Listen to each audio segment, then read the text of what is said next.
Thank you and welcome to the show this morning. The topic this morning is Malcolm X, and we're fortunate to have with us to talk about Malcolm X and related matters the chairperson of the Africana Studies Department at Tennessee State University, Dr. AAl-Hadid13. And of course, Dr. Al-Hadid, let me welcome you to the show this morning. Thank you, Dr. Haynes. It's always a pleasure to be with you. And Dr. Al-Hadid, what can we say in reference to what you've already given us? Everything from Marcus Garvey to Africans in the New World, historical black colleges, just a whole number of just very interesting and important pieces of information.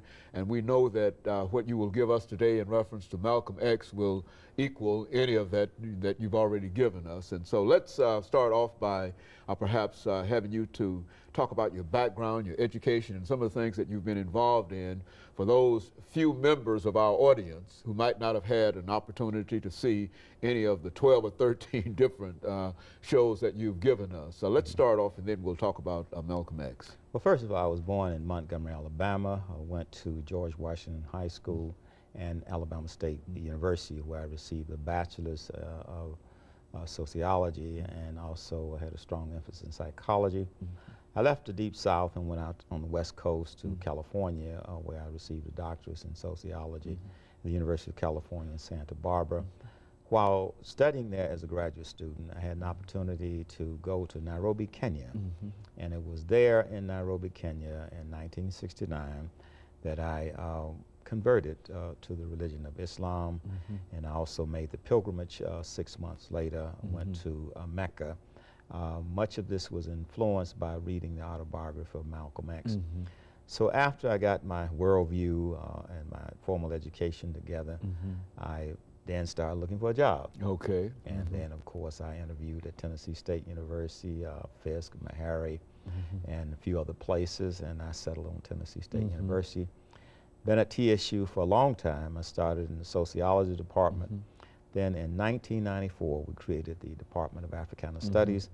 And since 1994, I have served for the last 13 years as chair of the Department of Africana Studies, Tennessee State University. Very good. You know, Dr. Al-Hadid, when we talk about Malcolm X, I think that many people, and especially younger people, might not understand exactly who this individual was. And what we'd like to do today is for you to not only talk about Malcolm X, but to give us a little background information in reference to who he was and other information that you think that we ought to be interested in. Well, as I said earlier, my interest in Malcolm started by reading the autobiography of Malcolm X. I think I must have read it about 7 times. And that was what inspired me, you know, to become a Muslim. In terms of Malcolm, here's a man born 1925 in Omaha, Nebraska, in the Midwest, just before the Great Depression. And then as a result of that, you know, his parents were followers of Marcus Garvey. We've talked about Garvey in an earlier show. And while he was growing up there in Omaha, Nebraska, because of the advocacy of his father, the family was often attacked by the Ku Klux Klan. And so when we get to, say, 1931, he's about 6 years old. Some say he was in kindergarten, maybe, you know, first grade. His father was killed, assassinated by the Klan. And he and his father were very close, and obviously that had a very traumatic effect on him. And then as he grew older and went to the 7th or 8th grade, around age 14, his mother had a nervous breakdown, and then she was committed to the Kalamazoo Mental Hospital in Kalamazoo, Michigan. And at that time, he just started losing all interest in school. He dropped out. He was committed to a number of foster homes and juvenile detention homes. So I think that was the thing that started him to drift into a world of juvenile delinquency. His oldest sister, by his father's first wife, Daisy Mae Little, saw him and then decided to take him from Michigan to Boston, where he went to Roxbury, which is like the black, you know, suburban area of Boston. And from that point, that was when he started to go into the world of crime. I think it's important that maybe we should tell the audience who Malcolm's father was. Good. His father's name was Reverend Earl Little, and his mother was Louisa Little, who was from Grenada. Okay, and so this older sister, by the first marriage, kept reminding him of the father and the commitment to the philosopher Marcus Garvey. Now, the thing that tipped the scale for Malcolm, of course, his father's killed by the Klan when he's 6 years old. His mother's committed to a mental institution by age 14. And the thing that tipped the scale in terms of him leaving grade school was that he told his teacher that he wanted to be a lawyer. Let's break here for this first commercial break, Doctor, and then we'll pick up at this particular point. So we'll be back with you following this short commercial break. Thank you, and welcome back to the second segment of the show for today. We're talking to Dr. Al-Hadid, the chairperson of the Africana Studies Department at Tennessee State University, and the topic is Malcolm X. Doctor, let's continue that conversation that I so abruptly interrupted during our first segment here. Let's continue that. Well, our subject here is Malcolm Little. That was his name. And so when he went to Boston, that's when he sort of got involved in crime. Then, of course, he went to New York, where he really got involved in the underworld. And he became a thief. He had a burglary ring. He also was a pimp, a hustler. And so finally, in 1946, he got arrested and was sentenced to prison for 10 years. He actually served 6.5 years of his prison term. But while in prison in Massachusetts, he was visited by some members of his family, and they started telling him about the Nation of Islam. And about Elijah Muhammad and Master Farad Muhammad. And so because of the experiences he had had with crime and also his background growing up within the Marcus Garvey family, he started to listen. But now at first he wasn't too much interested in religion. So when his brother approached him, he told him that, Malcolm, I know a way that you can get out of prison. And so he just thought it was as being a hustler, he thought it was some kind of scam. He said, so he told him to stop eating pork, stop smoking cigarettes, and stop using profanity. And he said, that's all? He said, yeah, that's all you need to do. And so he didn't know at the time that he was being preconditioned for a religious conversion. And so he stopped doing that, and people started looking at him differently. And so over time, he became a model prisoner. And also he started to study the teachings of the Nation of Islam. When he was told that the white man was the devil, which he had no problem in believing, because after all, his father had been killed by the white folks, the Klan. He had 2 uncles or 3 uncles that had been killed by the Klan. His mother had been committed to an insane asylum by white folks. And also the fact that when he was arrested, he was involved with 2 white women, and they were used as sort of go-betweens. They would go to homes, case the homes, and then report back to him, and then he and his associates would go and break in the home when the family wasn't at home. So he put, 1 and 1 equals 2. He figured it all out. Well, these are the people that are responsible for me being in prison, so I know they got to be devils. But one thing that he never could digest was that the white man was, that the black man rather was God. He couldn't quite fathom that in his mind, but he did readily accept the fact that the white man was the devil.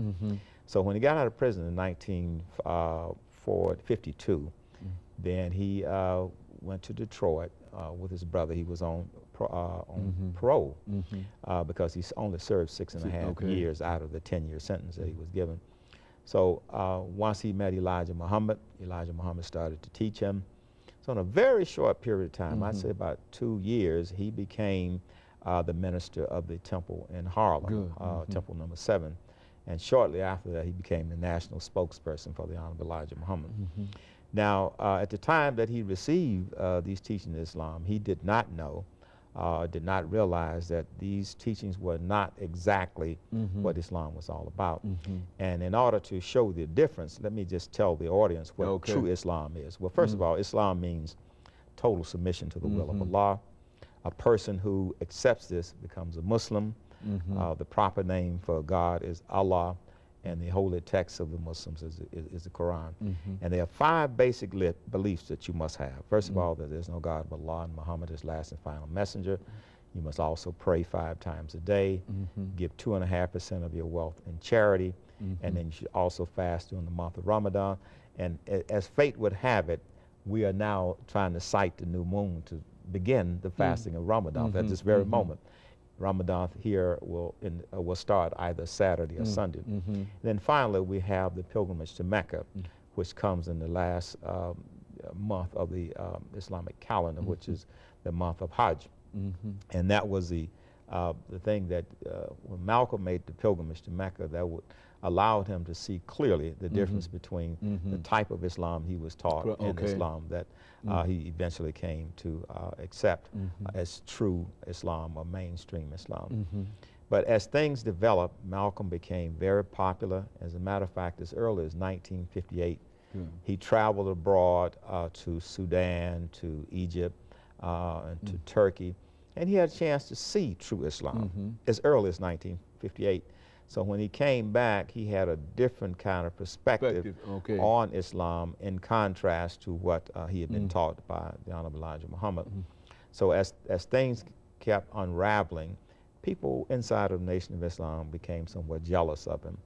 And they started taking his articles out of the Muhammad Speaks newspaper. And, you know, the jealousy and animosity started to develop. So eventually, they tried to figure out some way to get him out of the Nation of Islam. And the incident that he used as a pretext of getting him out of the Nation of Islam was when President John F. Kennedy was assassinated on November 22nd, 1963. Elijah Muhammad sent an executive order for none of his ministers to say anything about the incident. So Malcolm, after giving a speech, inadvertently said that the assassination of Kennedy was a case of the chickens coming home to roost. And what did he want to say that? I remember that statement. I remember. He made that statement, and then initially he was suspended from the Nation of Islam for 90 days. But he eventually realized that he was not going to be admitted back into the Nation of Islam. So he then went to the Islamic Center in Brooklyn, New York, and there at the Islamic Center, he became a true and proper Muslim.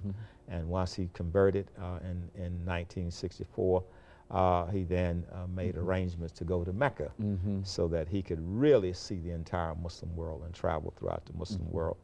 And so the Malcolm that left the Nation of Islam in 1964, around March of 64, and the one that went to Mecca in April of 1964 was totally different from the Malcolm X that developed in terms of after his pilgrimage to Mecca in 1964. Very good. And I tell you, I think that this might be a good point to stop for this second commercial break, after which we can come back and then you can sort of give us the information relative to the assassination and really the legacy. I think you gave us a lot of information dealing with the legacy of Marcus Garvey.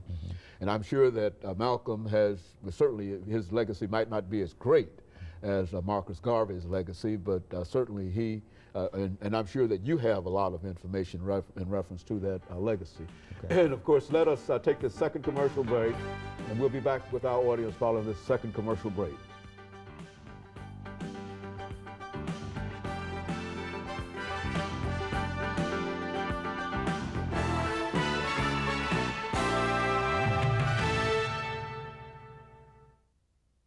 Thank you and welcome back to this final segment of the show for today. The topic is Malcolm X. The guest is Dr. AAl-Hadid, the chairperson of Africana Studies at Tennessee State University. And of course, Doctor, before we had our break, you promised that you would give us some information relative to Malcolm outside of the nation. And of course, we'll give you an opportunity to do that now. Yeah, the Malcolm outside of the Nation of Islam was a new man, totally transformed. He didn't continue to spout racist rhetoric. He was a person who was actually moving a lot closer to Martin Luther King. As a matter of fact, in February of 1965, just before his assassination, he'd actually gone to Selma, Alabama in order to form a coalition of conscience with Martin Luther King. Unfortunately, at the time, Dr. King was in jail, but he did take counsel with his wife, Coretta Scott King, Andrew Young, Bernard Lafayette, as well as John Lewis. And he was trying to say that he made some mistakes when he was inside of the Nation of Islam, and he understood that Martin Luther King's strategy of freedom, justice, and equality was the best way for our people to go. So he wanted to take the civil rights struggle from the level of civil rights to the level of human rights. And rather than trying to lodge our case with the United States Supreme Court, he wanted to make an argument for human rights before the United Nations and the World Court, because he actually saw, you know, today, for example, we hear people talking about genocide going on in the Sudan or other parts of the world. In 1964 and 65, Malcolm was saying that the white supremacist government of this country, the white supremacists in this country were actually committing acts of genocide against African Americans. So he was making the case for genocide and also making the case for human rights. And he was trying to get a buy-in from Dr. King in order to move in that direction. And you have to remember now, both Dr. King and Malcolm had gone outside of this country in 1964. Malcolm made the pilgrimage in April of '64, and Dr. King got the Nobel Peace Prize in December of 1964. So when both of these men came back inside of the United States in 1964, they had shifted from a race-based analysis of the problem to more or less a class analysis and also an international analysis. You remember Dr. King was talking about voting rights. He was also talking about, he started to move against the war in Vietnam. And Malcolm had already been there some years early, even when he was in the Nation of Islam. So they both started to deal more with human rights issues. They both started to deal with international issues, being opposed to the war in Vietnam, being opposed to the apartheid government in South Africa. And so it looked as though the two men were starting to come together. As a matter of fact, he was assassinated on February 21st, 1965, which was on a Sunday at 3 o'clock. That following Tuesday, he was supposed to meet with Martin Luther King at the home of Sidney Poitier. They were supposed to come together and have a discussion about how Malcolm could get on board with the civil rights movement and take it to the next level. Because there's no doubt that Malcolm completely dominated the ghettos of the North, and also some of the ghettos on the West Coast, like Los Angeles, San Francisco, and so forth. King completely dominated the southern region. So the leaders, these two leaders, one being the champion of the blacks in the inner cities of the North, and the other one being the champion of the working class in the South, as well as the peasants, the sharecroppers in the South, in Alabama, and Mississippi, and Arkansas. So had those two men come together in 1965, the kind of problems that we're looking at now would probably not be in existence, because those two men, I think, working in tandem, working together, would have been the type of unity that we needed on the international front as well as the local scene. You know, you spoke earlier about Dr. King and Malcolm, and I think that at one time you indicated that Malcolm and King sort of play the same role in a real sense, and they were both disliked intensely by J. Edgar Hoover.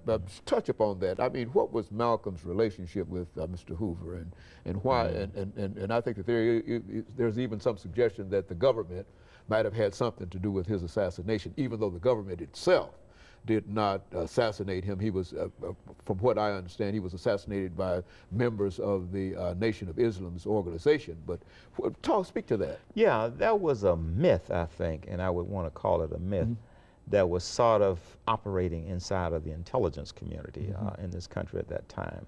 And much of it had to do with the fact that we were in the Cold War, you know, the communism versus the Western so-called democracies. And so J. Edgar Hoover had this idea that he wanted to stop the rise of a Messiah, almost like Pharaoh during the times of Moses. And he did see Dr. King and Malcolm as a possibility of being that Messiah that would rise up among the African Americans and free them from the bondage of modern-day Pharaoh. And so that was the mythology that J. Edgar Hoover operated out. And I would think that even to this very day, there's still that paranoia that somehow the Most High will come with divine intervention and raise up another Messiah in our midst who will free us from that type of oppression. But that was the type of mythology that was operating that time period. And also the fact that just before Malcolm and Martin, you know, you had Paul Robeson and W.E.B. Du Bois who had declared themselves as communists. Oh, good. And they had traveled to the Soviet Union and Eastern Europe. So there was a possibility that they too would make those links with the communist faction outside of this country. So the Cold War played a major role in how the civil rights movement. As a matter of fact, there were people in King's movement that had to leave the movement because people thought that they were communists. Martin Luther King in the early 50s was accused of being a communist, you know. So I think that was the kind of idea that J. Edgar Hoover was operating from, this fear of communism rising up in the form of a black messiah among African Americans. Now, what is the legacy of of Malcolm X? Sure. I mean, what role do you think that he continues to play in our society today? In my judgment, I think the legacy of, as I would call him, El-Hajj Malik El-Shabazz, because when he made the pilgrimage to Mecca, he changed his name. I think that when you look at the year 1965, this was a very powerful year. This is a year that Malcolm made the pilgrimage to Mecca. This is a year that Dr. King did the Selma to Montgomery March in terms of the Voting Rights Act. But he was effective in linking the Muslim world with African-American Muslims in this country. He was also effective in linking the African continent with the struggle inside of this country. So as a spokesperson for Pan-Africanism and also a spokesperson for Muslims all over the world, I think he was very effective in making that link. And then once he made that link of American Muslims in general and African-Americans in particular with the Muslim world, it was at that time that immigrant Muslims started to gain more confidence. In fact, they started forming their association like the Muslim Student Association and other organizations. And then, of course, in '65, immigration policies changed and more people were allowed to come in this country from Muslim countries like in the Middle East and Turkey.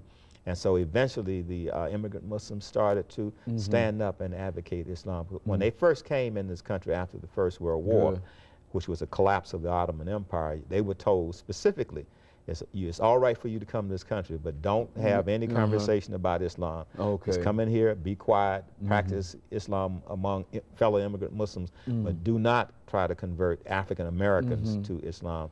They told them specifically not to try to convert African Americans to Islam because they knew that when African Americans came to this country from Africa, and many of them, I would say as many as 50% of them were Muslims already, who were part of the Moorish Empire as well as the Songhai Empire, and they wanted to remind these African American Muslims that before they came over here, they were Muslims. And then when they came over here, the ordeal of the plantation put them in a situation where they no longer had knowledge of their Islamic background.